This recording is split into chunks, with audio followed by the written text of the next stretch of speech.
Hey y'all, Erica with Time to Shrink. Hey.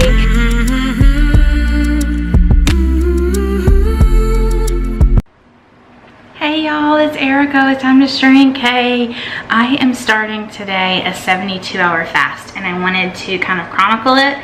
This is the second one I've done, but I didn't talk about it last time. So I am fasting for a couple reasons. One is I am trying to do everything I can to prepare my body and to shrink my liver for my vertical sleeve gastrectomy surgery that I have coming up in 31 days. Yay! But also, I got a Keto Mojo, which is a glucometer that also checks ketones. I got it a few weeks back, and it turns out that my blood sugars, my fasting blood sugars, are pretty high. Like, I was pretty shocked because I've never been told I had issues with blood sugar. So I think I'm kind of like on the line of almost diabetic. So my morning blood sugars have been like 114, 120. For a fasting blood sugar, that is really, really high. You definitely should expect it to be less than 100 minimum for fasting if you have a healthy metabolism, healthy body, your body knows how to process insulin. So apparently my insulin levels have been pretty high. So I am fat fasting for a purpose of helping to reduce the fasting insulin, trying to give my body a rest from carbs, even good healthy carbs, because on keto, yes, we eat carbs. I do net carbs, so about 20. Anyways, it is just starting the morning. Yesterday, my last meal was at 11 o'clock a.m. and it is now like 2 o'clock. So I've gone through the first 24 hours. I am allowing fat. So I am having my second coffee of the day, a little bit of heavy cream and MCT oil and some stevia. Now, some people say that any kind of sweetener would break a fast, but I have been monitoring my blood sugar so that I would know if if my blood sugar goes up, which would mean my insulin is going up, and mine actually goes down when I drink this with the MCT. So I'm fine with allowing this. Now, a lot of people do water fast, and that's fine too. I'm just telling you how I'm doing mine. So this is cup number 2 of coffee. It's about 2 o'clock. I've also had close to 100 ounces of water already today, and I'll just keep working on that water. All right, I'll keep checking in and let you know how it's going. All right, so it is Monday evening, so I'm well into getting close to being done with my fast, yay. But I've noticed these last couple days, I've been preoccupied with food some, y'all, but I haven't really been hungry, just kind of preoccupied with it a little bit. And I have been, cooking for my family and doing meal prep and all of that, but I feel so good. Like, my body feels better when I don't eat. Like, my inflammation level is better. My energy is better. Like, how does that make any sense? I'm still learning about fasting, and I've heard people say that they have good energy and good mental clarity and all of that stuff when they're fasting, but like, it still boggles my mind. I love it. It's awesome. It's like the best side effect possible. And my blood sugar is finally starting to drop some too, which I'm also loving. I finally got an 80 reading. You would think 60 hours into a fast that it would be lower than that, but I could not. Just a few hours ago, I was still at like 115, which is really freaking me out. So I'm glad it's coming down, letting me know that my liver is depleting of glycogen finally. So that's really good. That's like the main reason I'm doing this. So that was super encouraging. All right, y'all, I am getting ready to break my fast. It has been 72 hours, so that's upside down. So I've got some hot water here, and this is a Thai curry bone broth.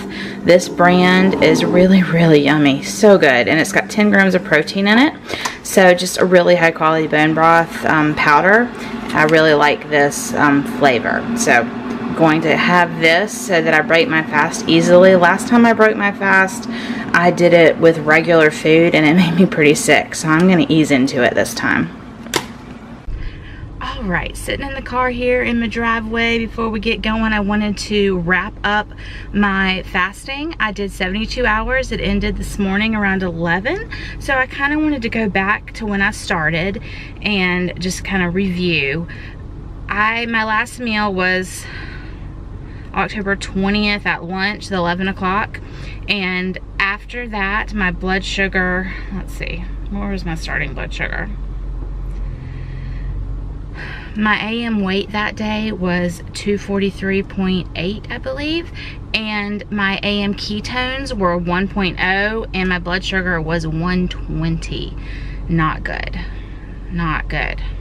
So the next day, I should have written these down instead of have them in my little app, my chronometer app, so I should have written them down. The next day I still weighed 243 and my, let's see, my ketones were 0.4. I don't know why they went down, but they went down, and my blood sugar was 109. Then the next day, this would be 48 hours into it, I woke up to a ketone reading of 1.1 and my fasting blood sugar was 101, so a little bit better. And then by evening, 6:30 that evening, it had dropped to 81, so I felt like I was finally depleting my glycogen stores, finally. And then we come to this morning and I was 2.2 ketones, so it went up quite a bit, and I was really happy to see that. For those of you who don't know, ketones on a blood meter register at about 0.3, but actual being in ketosis is 0.5 and above. You want to be in a range, if possible, between like 1 and 3 for optimal. If it goes much higher than that, I mean, if you don't have diabetes, you're not going to go into ketoacidosis. That's what a really high reading would be. So like if you were to register your ketones and it said high, then yeah, you're about to go into ketoacidosis and you need to go to the hospital. But that doesn't happen in a regular person. It doesn't. Our body knows how to regulate itself unless it's broken. Unless you have like type 1 diabetes or really bad type 2 diabetes. And I don't know, that's a tangent. Doesn't matter, doesn't apply to this, doesn't apply to me. Anyways, 2.2 is probably the highest I've ever seen on my register, so I was pretty excited about that. And then my weight this morning was 240.0 on the dot, and my fasting blood sugar was 99. I was really hoping after 72 hours for my fasting blood sugar to be like in the 80s or below. That was kind of my point of doing this fast, to kind of empty my liver of the glycogen stores and stuff. Now 99 is considered normal, but it's kind of high normal, and you know, I feel like I'm bordering on diabetes and I really want to get that fixed. So that's why I did this. I didn't do it for weight loss, I didn't do it for autophagy. I did it to try and work on depleting my glycogen stores in my body so I could fully be burning ketones. That's kind of my point of fasting. There's different reasons to fast, so I did a fat fast because I wasn't looking for those other benefits. If I was looking to do straight weight loss, I don't know, I don't recommend fasting for weight loss. If you want to break a stall and you have other reasons, but I don't recommend it just for weight loss, because we want to lose weight in a healthy manner, and fasting is healthy. But if you're fasting just to lose weight, then that's kind of bordering on you're starving yourself, and that's not a reason to do it. Fasting, however, is very safe, y'all. It's very safe as long as you keep your electrolytes balanced. And the main way that I did that was I took my Soleil water, which is Himalayan sea salt. You put Himalayan sea salt into water, like a good bit, like 1/4 of a cup to like this much water, and then you let it sit overnight and it absorbs all that it can. And you want there to be a little salt left at the bottom, because that way you know that it absorbed everything that it can. Then I take a teaspoon of that a couple times a day during my fast. And Himalayan sea salt has so much, actually 84 trace minerals. So you're really getting those electrolytes, those minerals, by doing that. So that's what I do. And I also did take my regular vitamins. Some people say not to during a fast. I did. So that's it, really. That about wraps it up. I feel like I had something that I was saying, but I forget. So we're just gonna wrap it up and say that's it.